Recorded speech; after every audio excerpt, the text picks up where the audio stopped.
Canada day ഇവിടെ ഒരു national holiday ആണ്. സോ കഴിഞ്ഞ കൊല്ലം കാനഡ ഡേക്ക് ഞങ്ങൾ പോയ ഒരു യാത്രയാണ് ഈ വ്ളോഗിലുള്ളത്. ഇവിടെ പോവാ നമ്മള്.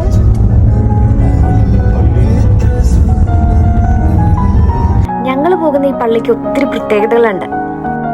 ടൊറന്റോയിൽ നിന്ന് ഏതാണ്ട് ഒരു 1.5 മണിക്കൂർ യാത്രയുണ്ട്. ഞങ്ങൾ ഈ പോകുന്ന പള്ളി മിഡ്ലാൻഡിലുള്ള മാർട്ടേഴ്സ് ഷ്രൈൻ ആണ്. കാനഡയുടെ ഫോർമേഷനൊക്കെ ഇൻഫ്ലുവൻസ് ചെയ്ത ചരിത്ര പ്രാധാന്യമുള്ള പള്ളിയാണിത്. ഈ പള്ളി ജെസ്യൂട്ട് സെയിൻസിന് മാത്രമായിട്ട് ഡെഡിക്കേറ്റ് ചെയ്തിരിക്കുകയാണ്. അടുത്ത കൊല്ലം, അതായത് 2026 ഈ പള്ളി പണിതിട്ട് 100 കൊല്ലം തികയാണ്. ഞങ്ങൾ ഇവിടെ എത്തി. ഇവിടെ കുമ്പസാരിക്കാനുള്ള സൗകര്യം ഉണ്ടായ കാരണം കുമ്പസാരിച്ചു. കുറച്ചേരം ഇരുന്ന് പ്രാർത്ഥിച്ചു. ഇവിടെ ഒത്തിരി അത്ഭുതങ്ങളൊക്കെ ഉണ്ടായിട്ടുണ്ട്. അത്ഭുതങ്ങളുടെ ഡോക്യുമെന്റേഷനൊക്കെ നമുക്കിവിടെ കാണാൻ സാധിക്കും. അതുപോലെ തന്നെ ഇവിടെയുള്ള ജെസ്യൂട്ട് സെയിൻസിന്റെ റിലിക്സ് ഒക്കെ ഇവിടെ ഇവർ സൂക്ഷിച്ചിട്ടുണ്ട്. അതൊക്കെ നമുക്ക് കാണാം, നമുക്ക് തൊട്ട് പ്രാർത്ഥിക്കാം.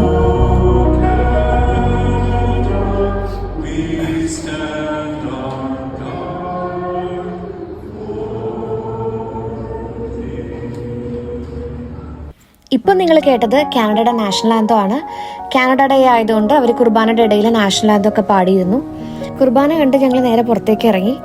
പുറത്ത് ഒരു കഫേ ഉണ്ട്, അതേപോലെ ഗിഫ്റ്റ് ഷോപ്പ് ഉണ്ട്, ഒരു ചെറിയ മ്യൂസിയം ഒക്കെ ഉണ്ട്.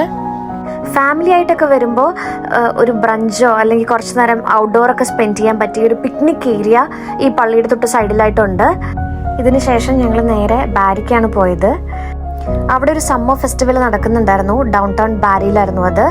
അതൊക്കെ കണ്ട് ഞങ്ങൾ കുറച്ച് ക്വാളിറ്റി ടൈം അവിടെ സ്പെൻഡ് ചെയ്തു. പിന്നെ ഒരു ലഞ്ചൊക്കെ കഴിച്ച് നേരെ ടൊറന്റോയ്ക്ക് വന്നു.